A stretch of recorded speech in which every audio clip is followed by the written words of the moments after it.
Ang Pilipinas ay may 41 uri ng mga makamandag na ahas. Pero nag-iisa lang ang uri ng antivenom sa atin na pangontra lang sa agat ng mga Philippine cobra.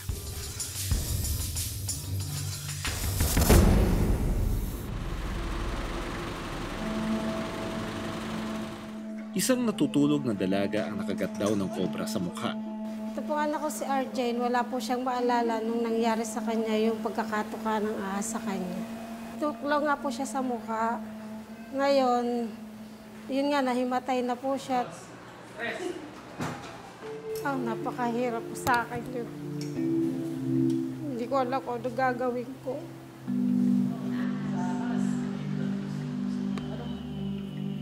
Lalo na nung sinabi na wala na siyang malay. Walang antivenom sa unang hospital na pinuntahan ng mag-ina. Ang anti-venom po natin, kulang ang supply. And Philippine Cobra lang po siya, specific. Meron nga po sa ICU ngayon, teenager, ilalabas na sa ICU, natuklaw po siya ng Cobra because nadala sa amin kaagad na ihabol po namin. Nabigyan po namin ng anti-venom. Papasalamat po talaga ako ng malaki na nakaligtas ang anak ko. Hindi lang isa ang venomous snakes natin sa Pilipinas. Maraming ibang snakes na nakakagat. Kaya once na nakagat sila at nabigyan sila ng hindi tamang anti-venom, wala rin, hindi rin effective. Tulad ng summer cobra, isang species ng cobra na makikita sa Visayas at Mindanao.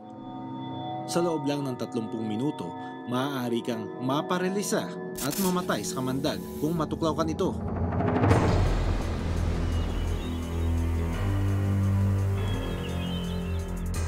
Dahil sa isang summer cobra, napasugod ako sa isang bahay sa Iligan, Lanao del Norte.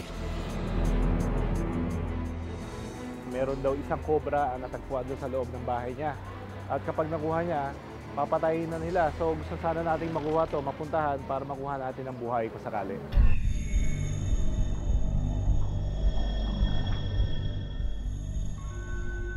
Saan po? Anong kulay po nung ahas na nakita niya? Yellow tsaka itim. Hindi nila alam kung nasaan ang cobra pero sigurado raw silang nasa loob ito ng bahay.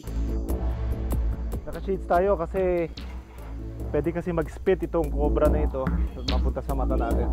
Andito daw. Ayan, andito na. It's here. Here. Saan?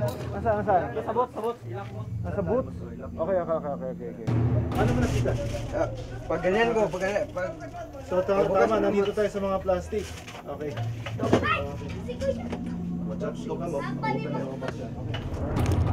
Okay, it's here.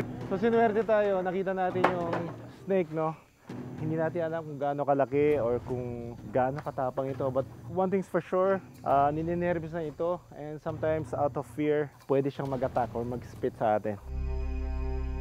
Ito Mac, kuha naman dito, dilaw at saka itim talaga. Oh. Maliit pa lang.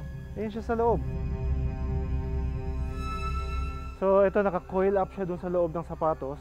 Ilalabas natin ito. Maliit pa lang siya. Siguro mga ganito kataba. And it's juvenile. So may ano pa to, may ilalaki pa kumbaga.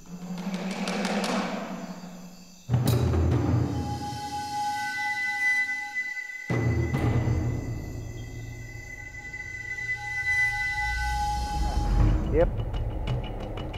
Pag ganun lang, yan, lalabas. Whoop! Lokada. Wow! Nice! Alright! Woo! Cobra nga. Isa itong summer cobra